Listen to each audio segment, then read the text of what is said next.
안녕하세요. 안녕하세요. 네, 여러분들 만나 뵙게 돼서 반갑습니다. 자, 제가 여기 대박열린 고시학원에서 간호사 국가고시 대비 강의를 하고 있는데요. 여러분들 오늘은 첫 시간인데, 자, 아동간호 강의를 맡고 있는 오정화입니다. 제가 여러분들 앞에서 국가고시 과목을 좀 많이 하고 있어요. 그래서 아동, 그 다음에 성인, 모성, 그 다음에 간호관리, 기본. 그래서 아마 여러분들이 아마 많이 보게 될 얼굴이 이 얼굴입니다.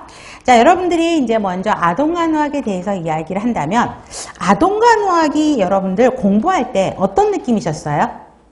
우리 좀 어려웠었나요? 아니면 쉬웠었나요?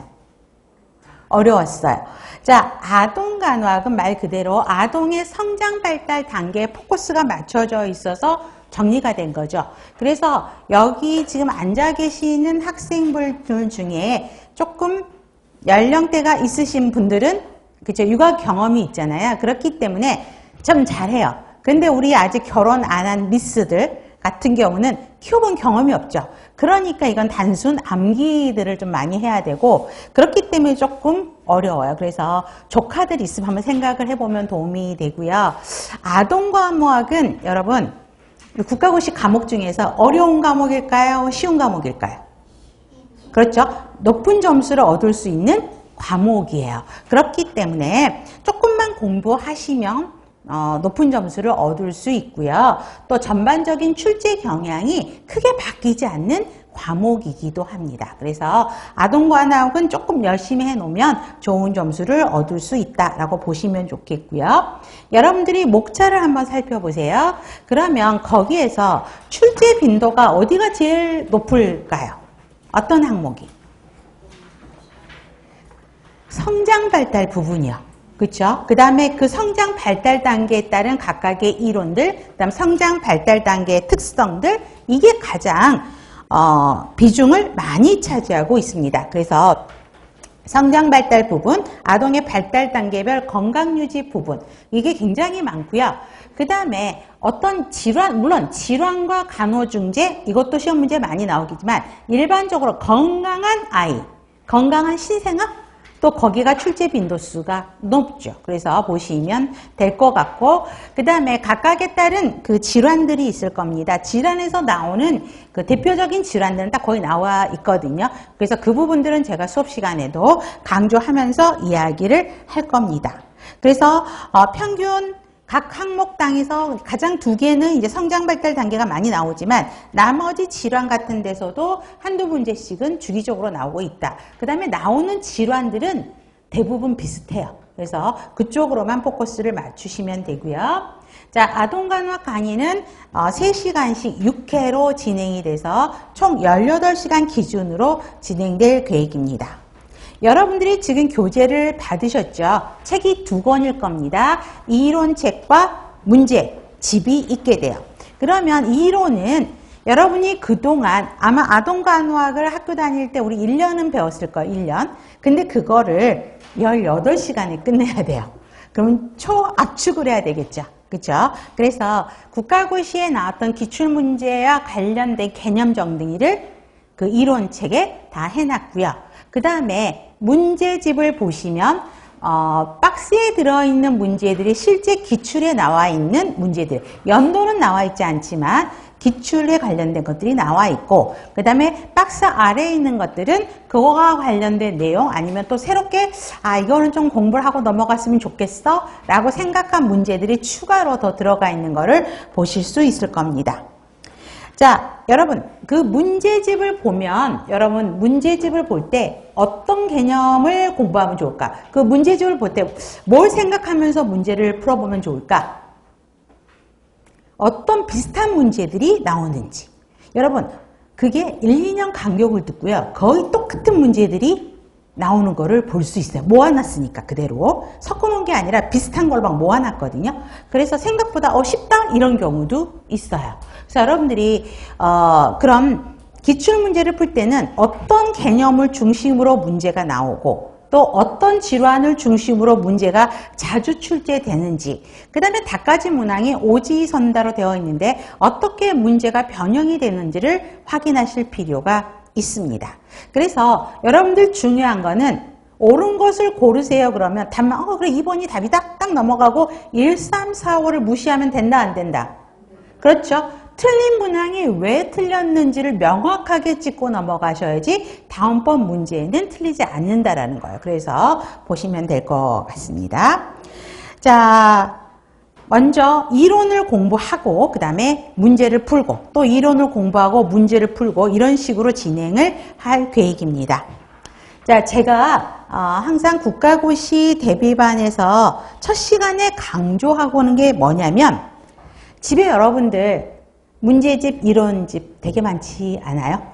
유명한 출판사들 막 시리즈로 열 몇 권씩 다 책꽂이에 꽂혀 있죠? 그쵸? 네, 그거 보셨어요? 아마 꽂혀 있기만 할걸요? 네, 그대로 꽂아 놓으세요. 왜 꽂아 놓으라 그럴까요?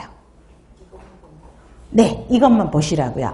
여러분들 제가 왜 이런 이야기 하냐면 개념 정리가 확립되지 않는 상황에서 문제만 풀죠.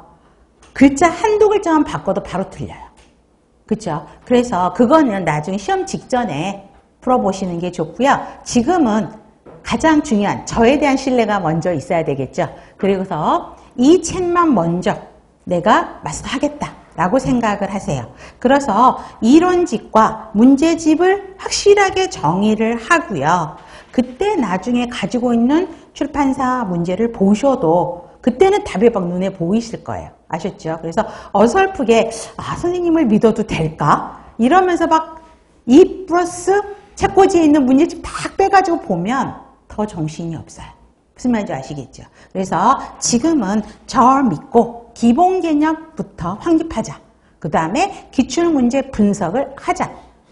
하실 수 있으시죠? 네, 그렇게 하면 좋을 것 같습니다. 자, 질문사항이 있으신 분들은 지금 여러분들은 같이 수업을 하고 계시죠. 그래서 쉬는 시간에 저한테 질문을 하실 수 있는 기회가 될 거고요. 그 다음에 인강의 강의에 참여하고 계시는 분들은 거기 질문방이 있을 겁니다. 그래서 질문방에 질문해 주시면 빠른 시일 내에 답을 올려드리도록 노력을 할 겁니다. 자, 지금부터 뚜렷한 목적의식을 가지고, 그죠? 자리에 공부에 임해야 되는 거를 볼 수 있죠. 그래서 이 초심을 잃지 말고 우리 수업 기간 동안 열심히 했으면 좋겠습니다. 자, 하실 수 있으시죠? 네. 준비되셨죠? 네, 좋습니다. 그러면 시작해 보도록 하겠습니다. 자, 먼저 아동간호학의 이론집을 먼저 보세요. 그러면 페이지 303페이지죠. 그죠? 그 부분을 먼저 할 겁니다. 자, 아동간호학의 개념에서 보시면 자, 아동간호학의 정의가 나오죠. 그래서 정의에서 자, 아동 플러스 가족이에요. 그렇죠? 그 다음에 두 번째에서는 우리가 아동이라 그러면 어디까지를 이야기하죠? 출생에서부터 어디까지? 청소년기까지. 여기까지는 줄을 치시고 성장 발달이 문제가 있죠. 그 다음에 건강 및 발달상의 최대한 가능성을 성취할 수 있도록 하는 게 정의죠. 그래서 이거는 안 외워도 되죠. 그냥 흐름으로 그렇지 이렇게 보셔야 되는 부분들이 있고요. 그 다음에 목적도 보세요. 건강유지 증진, 최적의 성장 발달을 위한 지지, 건강 능력의 극대화. 그 다음에 항상 아동도 그렇고요. 여성건강 간호도 그렇고 가족 중심의 간호다가 키워드예요. 그래서 가족 중심에는 동그라미 하셔야 될 거고요. 그 다음에 아동과 가족의 정신, 신체적 스트레스를 경감시키는 비외상성 간호를 제공해야 돼요. 그러니까 건강한 상태의 아동을 성장 증진시키는 것이 목적이기 때문에 비외상성 간호를 제공한다라고 되어 있죠. 그래서 목적의 제일 마지막 댁은 다른 말로 하면 아동간호학의 철학이라고 이야기할 수 있습니다. 자, 그러면 유인물에 또 하나 아동간호의 원리라고 해서 유인물 드렸을 겁니다. 이것도 그냥 이해하시면 돼요. 자, 아동의 연령과 발달 수준에 맞춘 성장과 발달이 필수적인 거죠. 그래서 여러분들이 아동간호를 공부하면 문제를 보면 항상 아동이 몇 개월이다, 몇 살이다 이게 나오잖아요. 그렇기 때문에 연령, 발달이 굉장히 중요하죠. 건강 증진에 대한 문제들이 많이 나오죠. 그래서 여러분들이 성장 발달 보면 뭐 영양 문제, 운동 문제, 안전 문제, 놀이 형태, 그다음에 예방 접종 같은 이러한 것들이 계속 나올 겁니다. 발달 단계별로 공부하셔야 되고, 다시 또 강조하지만 가족 중심의 간호고, 그다음에 우리 간호사가 하는 역할이 굉장히 많이 있죠. 근데 그 역할 중에 가장 최근에 대두되고 있는 역할이 무슨 역할이에요? 옹호자의 역할이 강조되고 있죠. 그래서 자, 옹호자로서 책임을 갖고 법정 윤리적인 책임을 다 가져야 되는 옹호자의 역할이 굉장히 강조되고 있습니다. 그래서 아동이든 여성이든 어디서든지 항상 문제가 나면 답은 거의 옹호자의 역할들이 대부분이에요. 그 다음에 아동의 연령에 맞게 의사소통을 해야 되죠. 보시면 되죠. 그래서 이것도 흐름으로 보셔야 됩니다. 다시 책으로 와서 아동의 건강지표를 보면, 자, 신생아라고 해요. 그러면 우리 신생아는 언제까지를 신생아기라고 이야기를 하죠? 28일? 그죠? 4주. 그쵸? 그래서 신생아기는 한 달이라고 쉽게 생각하시면 돼요. 태아 출생에서 한 달까지를 신생아기라고 이야기를 하죠. 그렇기 때문에 지금 보면, 자, 신생아 사망률이요. 그러면 자, 신생아 1000명에 대한 1000을 기억을 해야 되겠고, 첫 1개월간의 사망자 수, 28일이라고도 하기도 하고 한 달이라고도 이야기를 해요. 그건 중요한 건 아니에요. 쉽게 외우려면 그냥 한 달까지다 라고 보시면 되고요. 영아는 그러면 우리 신생아기, 그 다음에 영아기는 언제부터죠? 영아. 아니지. 출생에서부터는 여기가 신생아가 출생에서부터 한 달까지고. 그쵸? 그러면 영아가 출생에서부터만 안 되지. 그렇지. 한 달에서부터 언제까지? 그렇죠. 1년, 12개월. 까지 1년이라고 하죠. 그래서 이거를 영아기로 이야기를 하고 있죠. 그러면 여기도 영아 사망률에서는 살아서 출생한 몇 명? 1000명에 1년 동안 사망률이니까 사망한 영아의 수. 그래서 특히 영아 사망률은 머스트예요. 별표. 자, 한 나라의 중요 보건 지표로 사용되는 게 신생아 사망률이 아닌 영아 사망률이라고 보시면 돼요. 자, 원인은 주산기의 영아 건강 상태, 또 저체중 출생아의 증가, 빈곤인 거고, 그러다 보니까 어때요? 감소를 시키려면 철저하게 주산기 관리를 잘해야 되고, 양육 환경을 업그레이드 해야 되고, 의료 보급을 확대해야 되고, 이건 흐름으로도 바로 이해가 되실 겁니다. 그래서 신생아 사망률의 정의와 영아 사망률의 정의, 특히 그 중에서는 영아 사망률이 실제 기출문제로도 나왔었거든요. 그래서 두 가지 땡 꼭 기억을 하셔야 됩니다. 그 다음에 세 번째, 훈육입니다. 자, 훈육의 종류, 훈육이 아동할 때는, 교육을 할 때는 필요하게 되죠. 그래서 보시면 되는데, 자, 방향 전환을 해야 되고, 논리적인 설득을 해야 되고요. 그 다음에 또 시험 문제 많이 나오는 게 타임아웃에 대한 문제가 나옵니다. 그래서 타임아웃은 별표. 자, 아이의 잘못된 행동을 무관심하게 대하는 거를 타임아웃이라고 이야기를 합니다. 자, 시간이 여러분들 기억을 하셔야 됩니다. 자, 3세는 나이에 맞게 이제 한 1분이에요. 그래서 3세 이상부터 타임아웃을 하는데, 자, 3세는 3분, 4세에서 5세는 1분씩 늘려가는 거예요. 그래서 보시면 되고요. 우리가 보통 타임아웃, 혼을 내려고 한다 그러면 어떻게 하죠, 부모들이? 조금 떨어진 방에 가서 벽을 보고 서게 하거나 이런 것들이죠. 그래서 특히 두 번째 때 엄마가 지켜볼 수 있는 거실 구석이나 자극이 없는 조용한 장소에 의자를 벽에 붙어두고 정해진 시간 동안 앉아있게 해서 그 시간 동안에 아이가 뭘 잘못했는지 생각해보는 시간을 갖도록 하는 게 타임아웃이죠. 그런데 혼자 놔두고 엄마가 딴 데 가면 안 돼요. 보고 있어야 되는 거예요. 무슨 말인지 아시겠죠? 그 다음에 결과를 체험해 보도록 하는 거고, 행동 수정. 그래서 긍정적인 행동을 하면 보상을 하고, 부정적인 행동은 무시해버리고, 그 다음에 체벌은 좋은 방법이 아니죠. 그래서 비효율적인 방법이다라고 보시면 돼요. 그 다음에 4번 아동학대의 정의입니다. 자, 아동학대가 이제 많아지는 상황들이 벌어지고 있죠. 자, 신체적, 정신적, 성적 폭력이나 가혹행위를 하는 것. 아동의 보호자가 아동을 유기하거나 방임을 하는데, 자, 학대에는 신체적 학대, 정서적 학대, 성적 학대가 있고요. 방임, 그래서 각각 학대, 그다음에 방임의 정의를 구별하셔야 돼요. 자, 그러면 신체적 학대는 뭔가 때리는 거죠. 그래서 찌르고 때리고 발로 차고 물고 화상 입히고 흔들고 이런 것들이죠. 자, 의도적으로 신체적 손상을 입혀서 고통을 가하는 건데, 여러분 세 번째 대리의에 의한 민하우젠 증후군, 흔들린 아기 증후군의 정의는 기억을 하셔야 됩니다. 자, 대리인에 의한 민하우젠 증후군을 보면, 자, 사람들한테 관심을 받고 싶어 해요. 그래서 아기를 아픈 척 하게 하고 병원으로 데리고 와요. 아프다 그러면서. 그런데, 그쵸? 아픈 원인이 뭔지를 그 돌보는 엄마가 모르는 거죠. 그래서 아기가 아프면 주변에서 이제 관심을 가지고 막 걱정해서 보잖아요. 그래서 그런 관심을 엄마가 받고 싶어서 아기를 아프게 해갖고 병원으로 데리고 오는 거. 이게 대리인에 의한 민하우젠 증후군이고요. 흔들린 아기 증후군이죠. 아기를 빡 흔드는 거. 그래서 여러분들이 가끔씩 육아 프로그램 아기 이쁘다고 해서 막 이렇게 들고 막 흔들잖아요. 그러면 이쪽 뇌조직 이런 것들이 같이 흔들릴 수도 있거든요.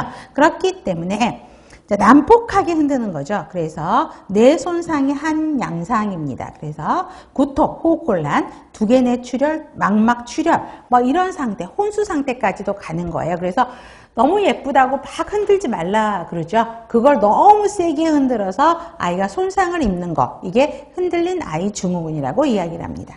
이러한 것들은 신체적 학대에 속하고, 정서적 학대는 자, 부모가 해야 될 행동을 잘 안 하는 거죠. 그래서 감정적 혹은 정신장애를 유발하는데, 거절, 고리, 무시, 언어적인 비난, 압박. 너 때문에 나 힘들어 죽겠어. 너가 태어나서 엄마 인생이 이 모양 요꼴이야. 뭐 이렇게 하는 것들, 이런 것들이 정서적 학대죠.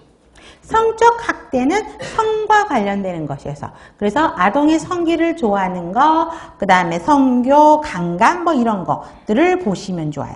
그래서 자, 과도한 자유행위, 위축, 특이한 성적 행동 등을 아이들이 보이게 됩니다. 그 다음에 방임은 학대 중에서도 가장 많은 형태가 방임이에요. 자, 기본적인 신체 교육, 정서적으로 필요한 그런 것들을 부모가 하지 않고 게으르게 하는 것들이죠. 그래서 여러분들 뉴스에서도 이런 아동들 많이 볼 거예요. 겨울인데 갑자기 슈퍼에 뛰어 들어오는데 반팔 반바지 입고 슬리퍼 신고 와서 빵 먹는 애들 있잖아요. 그런 애들이 이제 방임인 거죠. 그래서 지저분하고 위생 상태가 불량하거나 계절에 맞지 않는 옷을 입고 다니는 애들이 거의 방임이라고 보시면 돼요. 여기도 신체적 방임, 생명유지에 필요한 의식주를 안 하는 거죠. 보호, 의료 서비스도 안 하는 거예요. 그 다음에 아픈데 병원 데려가야 되는데 그런 거 안 하는 거, 교육, 학교 공부 안 시키고 학교를 안 보내는 거. 정서적 방임은 아동의 욕구를 계속 무시하고 채워주지 못하는 거. 교육적 방임은 공부 안 시키는 거죠. 학교 안 보내는 거.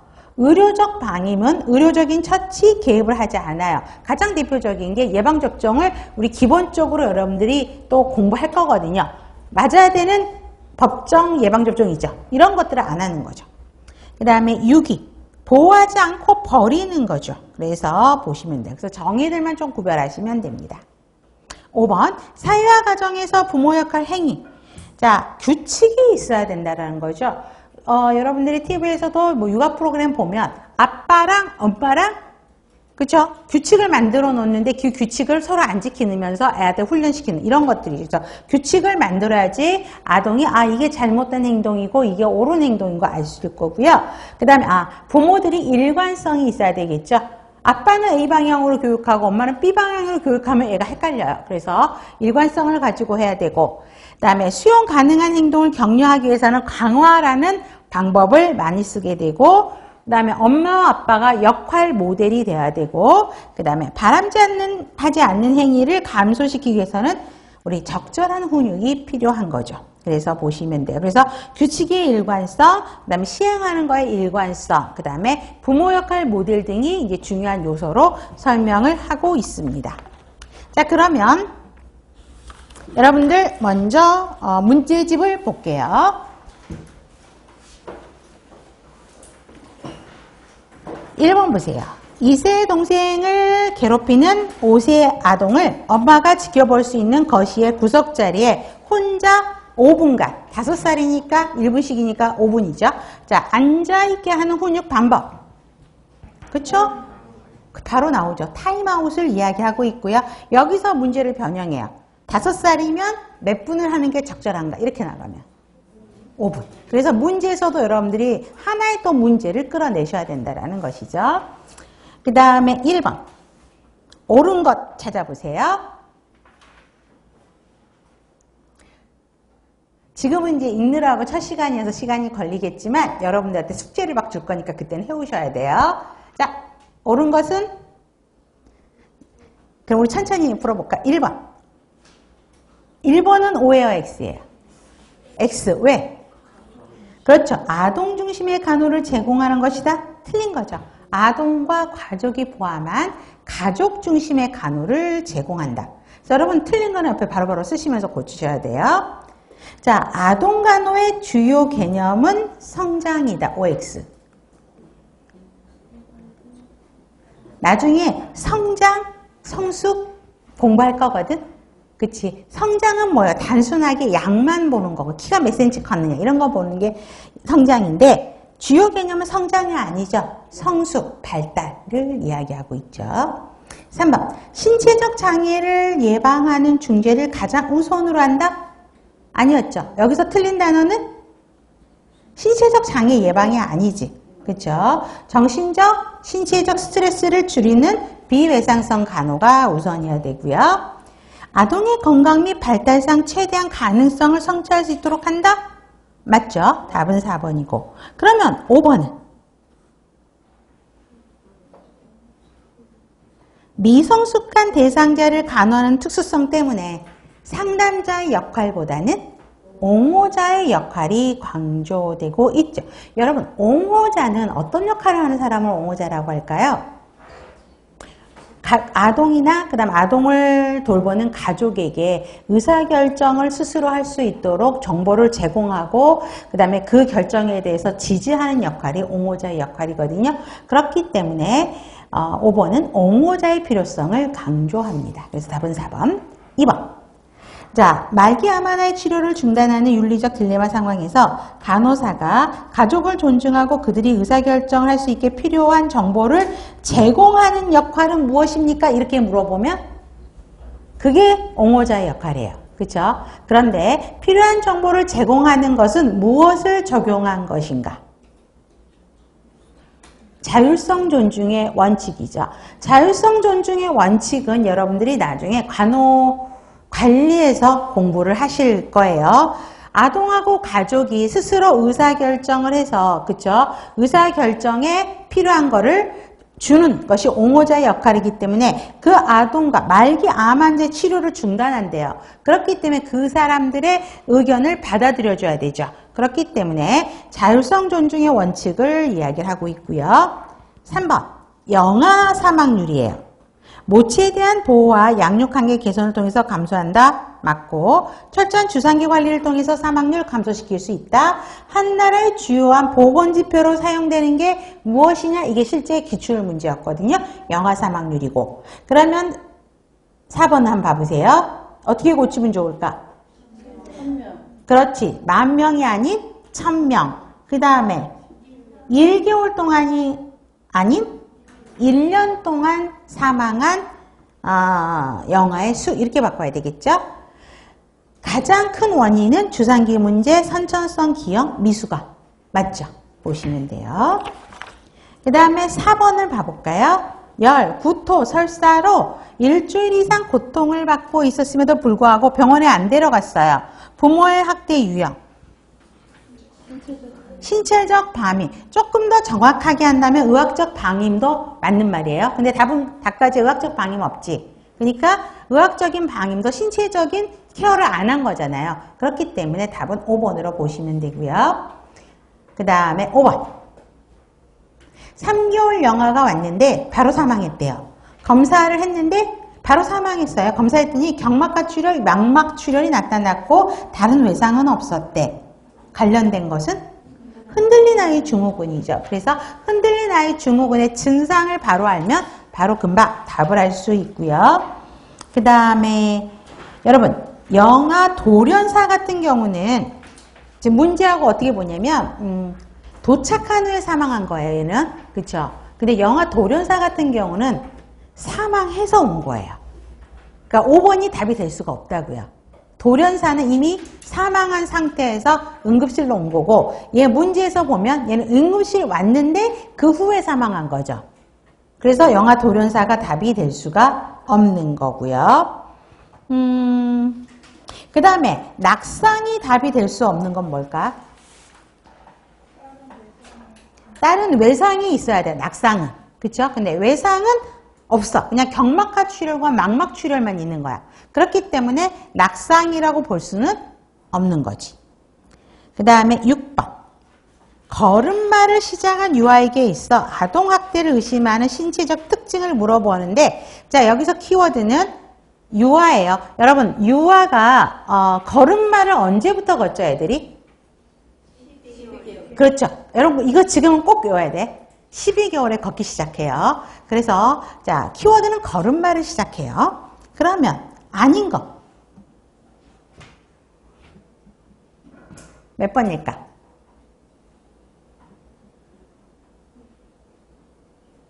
자 나랑 눈 마주친 분 1번? 자 뜨거운 물에 잠겨 생긴 화상 1번은 맞는 답이에요. 왜 그럴까? 그렇지. 걸음마를 이제 시작했어. 걸음마가 안정적이에요? 불안정해요? 그렇지. 근데 거기에 뜨거운 물이 있었으면 그쪽으로 넘어져서 화상 입을 수 있어요. 이거는 학대는 아니야. 가끔씩 여러분 걸음마 시작한 애들, 일어서려고 하는 애들이 식탁에 식탁보가 있잖아. 그 위에 뜨거운 라면이나 뜨거운 물 커피? 근데 애가 일어서려고 식탁보를 잡아당기면서 떨어지면서 하면 화상 입을 수 있죠. 그렇기 때문에 이건 학대는 아니야.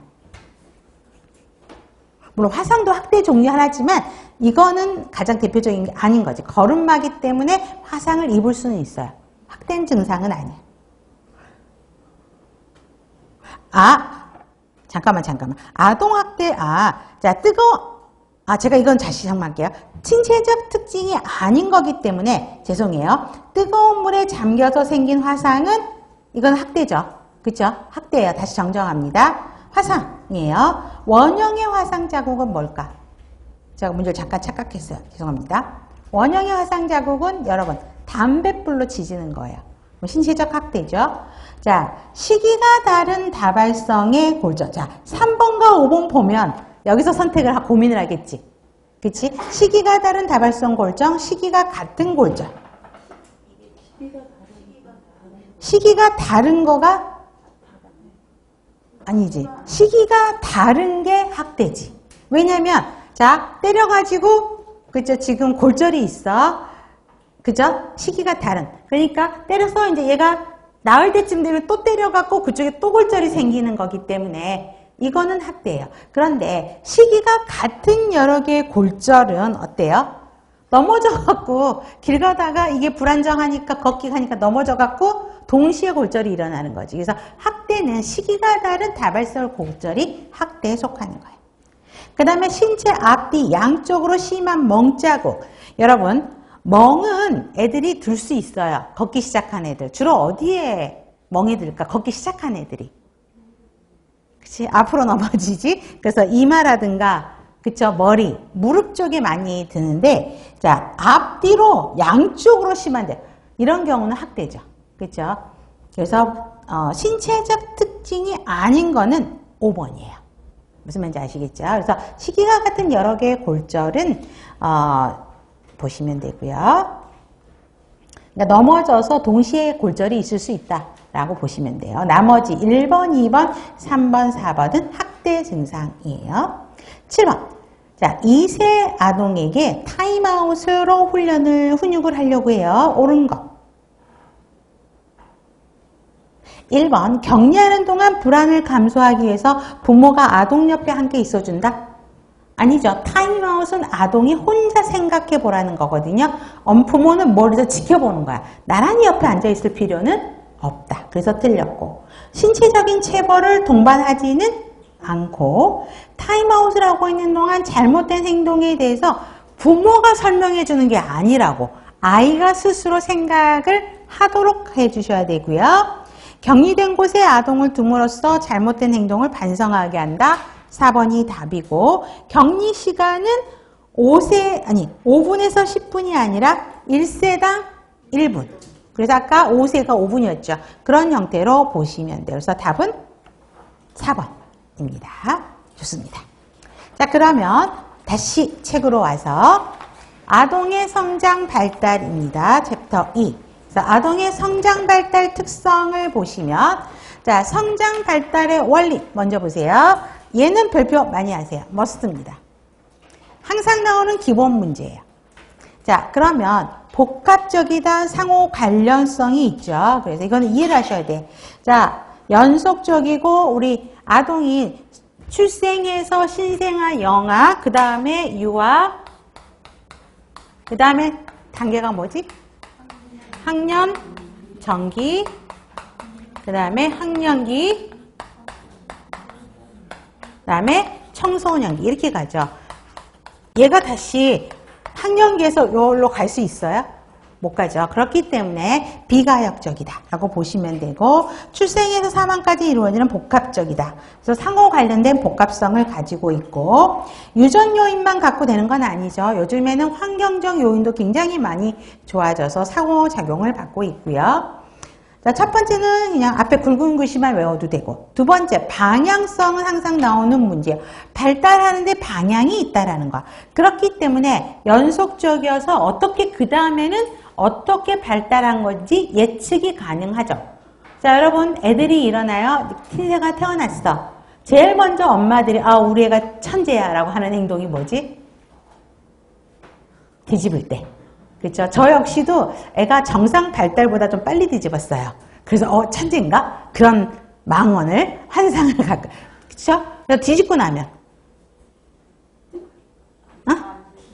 기어다니고 앉고 걷고 서고 걷고 이게 예측 가능하죠. 그렇기 때문에 방향이 있고 질서 정연하고 예측 가능해요. 그 다음에 두 번째, 세 번째, 네 번째 땡 별표. 자, 어디에서부터 발달한다? 머리에서부터 이렇게 발달하죠. 그렇죠? 그래서 보시면 돼요. 그래서 머리에서부터 말단으로 가게 되고, 그 다음에 근원 발달 원칙 보세요. 중심에서 말초. 그러면 중심에서 말초는 여기에서 이렇게 가죠. 가운데에서 바깥쪽으로. 그렇죠? 처음에 애가 팔을 움직이지 처음에 손가락을 움직이진 않죠. 그렇죠? 그래서 중심에서 말초. 그 다음에 세분화 원칙도 전체적에서 구체적. 단순한 거에서 좀 더 복합적으로 간다. 그래서 대부분의 시험 문제는 두 번째, 세 번째, 네 번째 땡이 시험 문제입니다. 그 다음에 순차적이다, 연속적이다 다시 나오는 거고요. 개인차가 있죠. 사람들, 애들마다 발달하는 게 조금 다르고, 그 다음에 신경계는 언제 가장 빠른다? 신경계가 사춘기에 빠르면 안 되지. 영아기 동그라미 하셔야 되고, 그 다음에 림프 조직은 항상 나오는 문제예요. 별표. 자, 6세에서 성인 수준에 이룬다라요. 그래서 림프가 6세에서 성인 수준이라는 걸 꼭 기억해야 되고, 그 다음에 성인의 2배로 성장하는 시기는 몇 살? 10에서 12세. 그러면 림프는 외우기 쉽게 6세가 아까 성인이라 그랬지. 그렇죠? 여기에 곱하기 2해. 그러면 12세 나오죠? 그렇죠? 그러면 여기 아까 성인의 2배. 그렇죠? 이렇게 외우면 돼. 얘가 항상 나오는 문제. 생식기계는 뭐 사춘기인 건 바로 아실 거고, 결정적 시기가 있어. 특정한 시기가 있어. 그래서 그 시기에 그걸 배워야지 아동들이 발달을 하게 되고, 만약에 그럴 때 자극이 주어지지 않으면 거기에 장애가 생기게 되죠. 발달 속도. 정확하고 일정한 순서가 있어서 예측 가능하는데 모든 영역의 발달 속도는 일정하다, 일정하지 않다. 일정하지 않다. 그래서 자, 신체적 성장이 빠른 시기 우리 큰 소리로 읽어볼까요? 네, 이게 시험 문제예요. 자, 태아기는 뭘까, 여러분? 수정이 되면서 10달 동안이죠. 그래서 수정된 애가, 그쵸? 아기가 되는 거야. 그 다음에 영아기는, 아까 영아기가 언제라 했지? 한 달이잖아. 이때부터 갑자기 얘가 걸어 다니네? 그쵸? 요때 영아기가 굉장히 빠르고 그 다음에 청소년기야. 그래서 보시면 돼. 요즘에 어떤 TV에 보니까 초등학교 6학년인데 키가 173? 몸은 거의 성인인데 얼굴은 애기야. 말하는 것도 너무 애기야. 그런데 애들 요즘 발달이 너무 많이 되죠. 그 다음에 자, 성별도 보면 자, 중요한 것. 누가 먼저 더 성장을 해요? 여자하고 남자하고. 여자애들이 더 빠르죠. 그래서 여자애들이 한 2년 정도 더 빨라요. 그래서 보시면 여러분들 초등학교 가보면요. 초등학교 5학년, 6학년 여학생들을 보면 거의 성인이에요. 신체 발육들이. 근데 같은 학년이라고 서 있는 남자애를 한번 봐봐봐. 아직 멀었어. 애기야. 남자애들. 그만큼 2년이 늦게 성장을 해요. 보시면 됩니다. 그래서 앞에 굵은 글씨는 꼭 기억을 하시고 세부적인 거는 제가 꼭 외우라는 것들은 외우셔야 됩니다. 그 다음에 성장 발달. 아까 성장은 신체 크기, 부피 증가, 양적인 것만 갖고 이야기해요. 그래서 우리 키가 1년에 몇 센치 컸다, 몸무게가 몇 킬로 늘어났다. 쉽게 할 수 있는 게 성장. 발달은 자, 성장에 따른 기능적인 과정이면서 질적인 변화인데 주로 더 큰 광범위한 걸 갖고 있는 게 성숙 발달을 이야기하고 있는 거예요. 그래서 언어 습득 같은 게 발달로 들어간다라는 거는 구별하셔야 됩니다. 다음, 스캔먼의 신체 곡선인데요. 자, 이거는 여러분들에게 유인물로 드렸을 거예요. 스캔먼 신체 곡선 같이 보세요. 자, 그림을 한번 보면서 보시면 돼요. 자, 림프계 한번 봐보세요. 그래서 흉선, 림프절, 림프 조직인데 아까 성인 크기로 가는 게 몇 살? 6세. 성인의 2배는 몇 살? 이러면서 외우는 거예요. 그래서 다시 반복해서 써있죠. 이거 두 번째, 세 번째 꼭 기억해야 돼. 그랬다가 그 다음에 여기에 곱하기 3 하면 몇 살? 18세가 되지. 그러면 얘때 다시 성인 크기로 줄어든다. 하나만 더 외우시면 돼요. 그래서 이게 항상 시험 문제예요. 그래서 그래프를 보시면 자, 제일 꼭대기로 올라간 여러분들 림프 그래프 찾으셨어요? 그렇죠? 그래서 이게 관련되는 거니까 기억을 연결해서 보시면 되고요. 자, 특히 신경계 보세요. 출생 초기부터 신경계는 급성장해서 성인에 도달하는 거는 80, 90%의 몇 살에 도달하지? 신경계? 4세. 4세 동그라미. 그 다음에 생식기계는 청소년기죠? 사춘기. 보시면 되고. 일반형은 자, 키, 몸무게, 가슴둘레 이런 건데 자, 2세 때 급격하게 성장을 한다. 요것만 외우시면 되죠. 자, 그 다음에 여기서부터가 이제 머리가 아프기 시작해. 학자들 나오기 시작하면 이제 바빠. 자, 3번. 에릭슨의 심리사회 이론을 보세요. 자, 우리 영아기는 몇 살까지? 여기는 출생에서 한 살이라고 되어 있는데 한 달부터로 바꾸세요. 한 달부터 한 살까지 12개월. 자, 성심리 발달 큰 소리로. 발달돼야 되는 게 뭐야 이때? 신뢰감. 발달되지 못하면 불신감. 유아기는 몇 살부터 몇 살? 1세에서 3세. 뭐가 발달돼야 돼? 자율감, 수치감. 학교 가기 전은 몇 살? 3세에서 6세. 발달되는 건 솔선감과 제족감. 학령기는 6에서 12세. 그 다음에 근면감 발달돼야 되고 발달되지 못하면 열등감을 가지게 되고 청소년기, 자, 정체감과 역할운동이죠. 그래서 이 연령은 지금 기본으로 가야 돼. 계속 나올 거야. 항상 아동 문제는 앞에 몇 개월, 몇 세, 그래서 나오니까 꼭 기억해야 돼. 중요한 거는 성심리가 굵은 채로 되어 있죠. 얘는 머스트로. 별표. 자, 그러면 신뢰감과 불신감이야. 자, 그러면 에릭슨의 심리사회와 이제 프로이드랑 같이 비교를 하는 거예요. 자, 프로이드의 구강기라고 이야기를 하고 있는데, 그러면 우리 4번부터 먼저 할게요. 다음 페이지, 307페이지. 프로이드를 하고 가는 게 낫겠어요. 자, 보면, 자, 프로이드의 심리성적 발달 단계 보세요. 자, 이게 영악이죠. 1살까지니까. 구강기, 오랄 스테이지. 프로이드는 성심리 발달을 리비도라고 하는 쾌감을 어디서 찾느냐에 포커스를 맞춘 거거든요. 우리 1살 된 애들, 1살까지 애들이 주로 뭐 하고 있지? 손가락 넣어서 빠는잖아요. 그래서 이 손가락 놓고 빠는 게 행복한 거야, 성적으로. 그쵸? 그래서 모든 쾌감의 근원이 입이에요. 그래서 구강 활동에 집중되어서 있는 게 그래서 오랄 스테이지.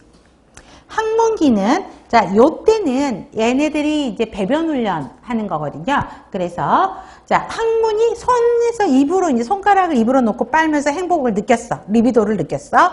근데 그 다음에는 어디로 가냐면 학문이 포커스가 돼요. 그래서 이때 애들을 보면요. 자기가 똥 싼 거 쳐다보고 씩 웃어요. 뚜껑 열어보고. 그래서 학문이 주요 쾌감의 근원이에요. 그래서 학문기, 에이널 스테이지라고 해서. 그래서 배설과 배변 훈련이 중심이 된다. 보통 우리 배변 훈련은 그러니까 2살, 24개월에 연결이 되거든요. 그래서 보시면 되고, 이때 대소변 가리기 훈련이 이때 일어나게 됩니다. 그래서 이때 잘못되면, 이때 훈련이 잘못됐어. 그러면 고착 현상이야. 결벽증. 무엇이든지 아끼려고 하는 인색한 성격들을 이때부터 얘네들이 이제 트레이닝이 되는 거버린다. 남근기는 이때 성에 대해서 관심을 갖고 있는 시기가 남근기. 그래서 3에서 6세입니다. 자, 학문에서 성기로 옮겨가요. 그래서 별표를 어디다 하면 좋냐면 두 번째, 동성부모하고 동일시요. 이성부모하고 동일시가 아니야. 그죠? 그래서 예를 들어서 내가 딸이면 엄마랑 나를 동일하게 생각을 하는 거죠. 그래서 성역할 습득하면서 양심이나 자아상을 발달한다. 이제 예를 들어서 제가 이제 쟤는 조금 결혼을 좀 늦게 했는데 이제 일찍 결혼한 친구 집에 놀러를 갔어요. 그랬더니 딸이 있었어요. 친구가 저녁 먹고 가라고 이제 저녁 준비를 막 하고 있고 이제 남편도 친해가지고 이제 퇴근을 했어요. 근데 그 애가 어떤 행동을 하고 있었냐면 아빠가 이제 양말 벗고 발 씻으러 화장실에 들어갔겠죠? 근데 애가 수건 들고 문 앞에 서 있어요. 그래서 제가 친구를 치면서 뭐라 그랬을 것 같아요? 네가 이러고 있지. 그죠? 뭔 말인지 아세요? 신혼이고 얘기가 바로 같은, 그러니까 친구가 아마 남편이 퇴근하면 남편 발 씻을 동안에 수건 들고 옆에 서 있었나 봐요. 그러니까 아기가 그 딸이 그거를 그대로 보고 엄마 이꼴 나 라고 생각해서 엄마 행동을 그대로 하고 아빠가 이제 쭈그리고 앉아서 변기에 쭈그리고 앉아서 발 씻고 있는데 걔가 발 닦아주고 있는 거예요. 아빠 발을. 그래서 제가 막 뭐라 그랬어요. 친구한테 너 그러면 안 된다. 너 빨리 밥 해야 되지 않냐. 막 그랬는데 그 딸이 이제 그러고 있는 거죠. 그래서 동성부모와 동일시 이게 시험 문제예요. 무슨 말인지 알겠죠? 보시면 되고 성에 대한 정체감이 만들어지게 됩니다. 그래서 동성부모와 동일시 그죠? 보시면 되고요. 그래서 아빠가 엄마한테 뽀뽀 못하죠. 왜? 엄마가 곧 나니까 아빠가 엄마한테 뽀뽀하면 애가 기겁을 하고 그 사이에 끼어들면서 아빠는 나한테 뽀뽀해야 돼. 무슨 말인지 알겠죠? 이런 것들이 남근기 시기입니다. 그래서 남아는 이게 잘못되면 웨디푸스 컴플렉스랑 거세 불안을 증상을 갖고 있고요. 여아는 일렉트라 컴프레스 증상들이 나타난다 기억해야 됩니다. 그래서 이성 부모에 대한 소유욕이 굉장히 커요. 그래서 딸들이나 이럴 때 아이들 키우면 어느 순간에 요 시기가 되면 엄마 아빠 같이 못 자요. 그 사이에 애들이 파고 들어와요. 무슨 말인지 알겠죠? 그래서 남자애들 같은 경우도 그쵸? 엄마한테 뽀뽀하는 건 얘네들이 해야 돼. 아빠가 하는 거 보고. 그쵸? 하는 거. 그 역할들을 배우는 거죠. 잠복기는요, 자, 성적 욕구가 억압되는 상황이에요. 그래서 잠깐 숨어들어요. 그래서 이때는 친한 친구와 또래 집단의 영향을 받게 되고요. 그래서 보시면 되고. 그래서 이렇게 되는 학년기잖아요. 그래서, 자, 초기는 동성 친구예요. 그러니까 초기라고 한다 그러면 저학년. 그래서 초등학교 1학년 들어가면 여자애들은 여자애들끼리, 남자애들은 남자애들끼리 친구 집단을 만들게 되죠. 그래서 후기로 가면서 이제 이성에 대한 관심들이 커지게 되고, 학교에 들어가는 거니까 여러분 잠복 성에 대한 관심이 줄어든다 그랬어요. 왜 그럴까? 학교에 대해 가서 친구 사귀는 게 더 바빠요. 그러니까 성에 대한 게 줄어들어. 그것도 학교에 가서 새롭게 학교 생활에 적응도 해야 되고 공부도 해야 되니까 성에 집착할 수가 없어요. 그래서 환경에 대한 탐색, 지적 탐색이 활동적인 시기가 잠복기. 생식기는 청소년기죠. 그래서 보시면 될 것 같아요. 그럼 다시 앞 페이지로 가서, 자, 에릭슨을 보면, 자, 프로이드의 구강기에 해당한대, 영아기가. 그래서 보시면 돼요. 그래서 같이 이걸 매칭을 시키셔야 돼요. 나이로 보면서 프로이드 구강기의 동그라미. 그 다음에 신뢰감이 발달돼야 되는데 여기서 신뢰감은 누구하고 누구 대표적으로 누구를 말할까? 돌보는 사람이죠. 그래서 엄마의 돌봄이 신뢰감을 발달시키는 주요 요소고 그 신뢰감이 잘 발달되면 애착관계가 형성이 되고 있죠. 그래서 주 양육자와의 신뢰관계죠. 그래서 요즘에는 엄마들이 이제 맞벌이 하는 엄마들이 많다 보니까 할머니들 손에 키워진 애들이 있죠. 그러면 애들이 어때요? 엄마보다는 할머니한테 신뢰를 더 많이 가죠. 그거는 어쩔 수 없어요. 애착관계 만들어지는 거. 그러니까 주 꼭 엄마가 아닐 수 있다는 거죠. 주로 돌보는 양육자에 대한 신뢰라고 보시면 됩니다. 자율감, 수치감이에요. 자, 유아기는 이때 1살부터인데 자율감이래요. 왜 자율감이 발달할까? 신체와 환경에 대한 증가된 조절력이 중심이 된다? 왜요?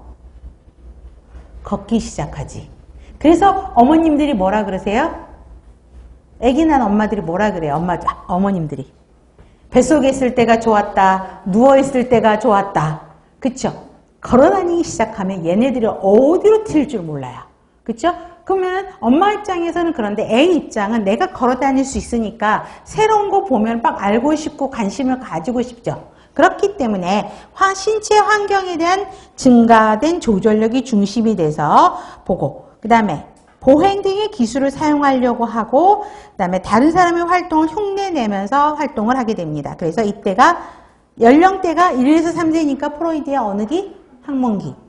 학령 전기는 자 솔선감이에요. 그래서 활발하고 적극적인 행동, 진취적인 정신, 구상력이 솔선감을 촉진시키게 됩니다. 다 내가 할 수 있어요. 그래서 보시면 되고 이때는 남금기, 동그라미. 금명감은 아까 학교에 가서 부지런해야 학교 가서 친구들 사귀고 학교 생활 학교 통근하고 하잖아요. 학교 들어가고. 그렇기 때문에 이때는 잠복기에 성에 대한 관심이 조금 떨어지는 잠복기에 됩니다. 특히 학교 가서는 친구와의 또래 집단 형성하는 게 가장 큰 거예요. 사회환경. 그렇기 때문에 자 인정받기를 원해. 누구한테? 친구들한테. 그래서 보시면 되고 또 이런 친구들 사이에서 거부당했을 때는 열등감이 생기게 된다는 거 보시면 되죠. 학습이나 과제를 못하거나 또 주변에서 너무 많은 기대를 할 때는 스트레스 받아가지고 열등감이 생기게 됩니다. 청소년기에는 성에 대한 정체감이죠. 그렇기 때문에 생식기가 이르는 거고 그 다음에 신체적 변화를 받아들이고 또 정신적인 것도 많이 성숙이 되죠. 그래서 정체감이 만들어지고 이게 잘 안 되면 역할 혼돈이 일어난다. 그래서 자 에릭슨의 심리사회와 그 다음에 프로이드와 연결해야 되고 에릭슨의 성심리 꼭 머스트로 정리를 해야 됩니다. 자 그러면 307페이지의 4번 밑에 프로이드와 에릭슨과 피아제 연결해놨죠. 그쵸 표? 이걸 왜 이렇게 제가 표까지 만들어서 드렸을까요? 중요하니까. 그 다음에 따라오는 화살표? 그래서 외워야 된다라는 거죠. 이렇게 섞어 놓고요. 문제가 어떻게 나오냐면 에릭슨만 나오면 되게 쉬워요. 자, 이 연령대 발달 과부로 에릭슨, 프로이드, 피아제의 순서대로 나열한 것은 이렇게 문제가 나와요. 그래서 이 같은 연령대를 꼭 기억을 하셔야 됩니다. 자, 그러면 5번. 자, 이 표는 그냥 넘어갈게요. 피아제 금방 할 거니까. 자, 5번. 피아제의 인지발달 이론인데요. 여러분이 제일 어려워하는 게 이 학자들 중에서 피아제 이론을 제일 어려워해요. 자, 인지가 발달하는 건데요. 자, 감각운동기는 몇 살까지? 2세까지. 자, 자극에 대해서 반응하는 것이에요.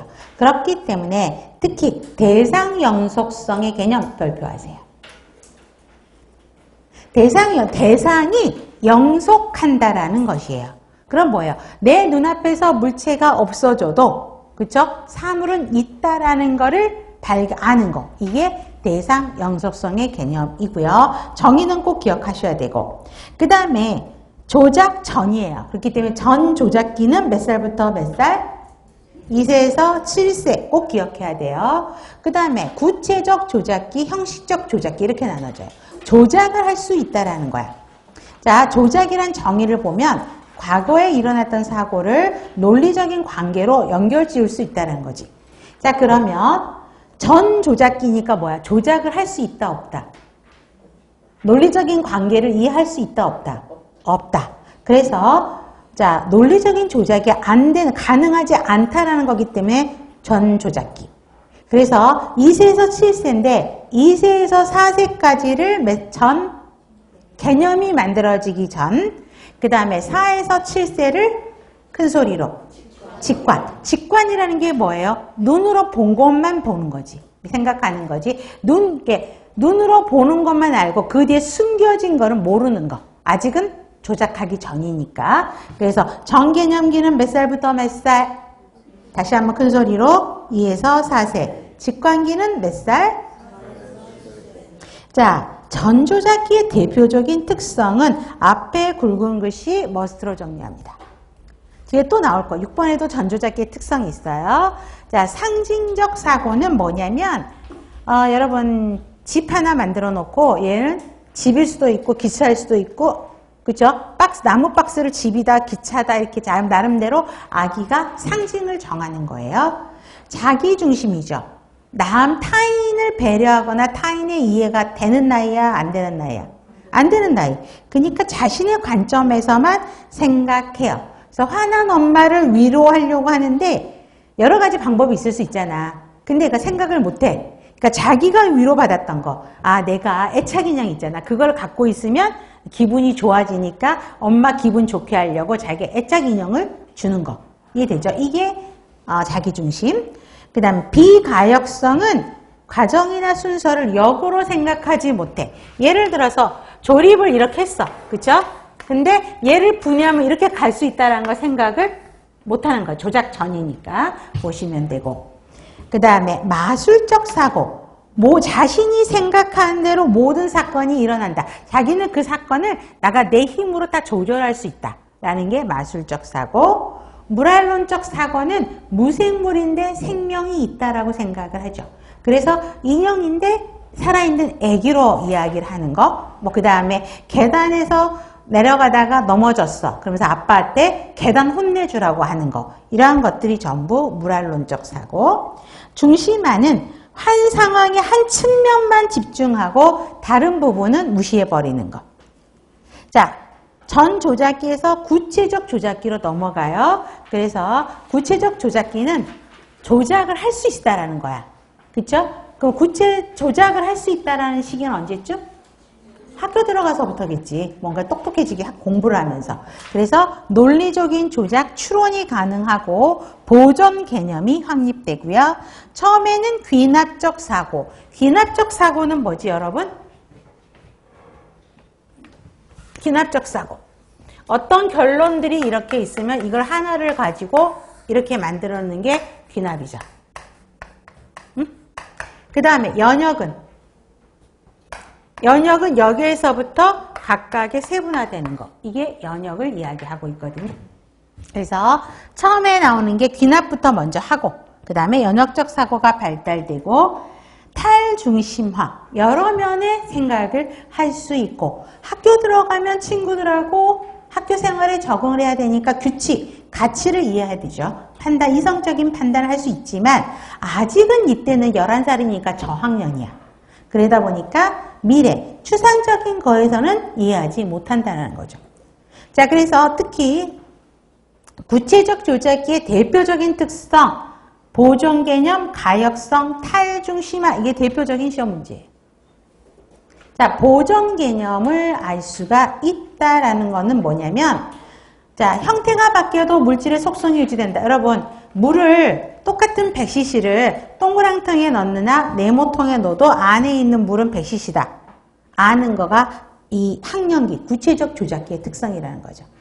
근데 전조작기는 모양이 바뀌면 그 안에 있는 물의 양도 다 다르다고 생각하는 거라는 거지. 이해됐어요? 그 다음에 가역성. 아까 이렇게 해서 아까 지워버렸구나. 분해를 했어. 퍼즐을. 근데 다시 맞출 수 있다는 거죠. 그래서 보시면 되고. 그 다음에 탈중심화. 여러 면에 집중할 수 있다. 형식적 조작기는 이제 고학년이라고 보시면 돼요. 머리가 더 커졌어요.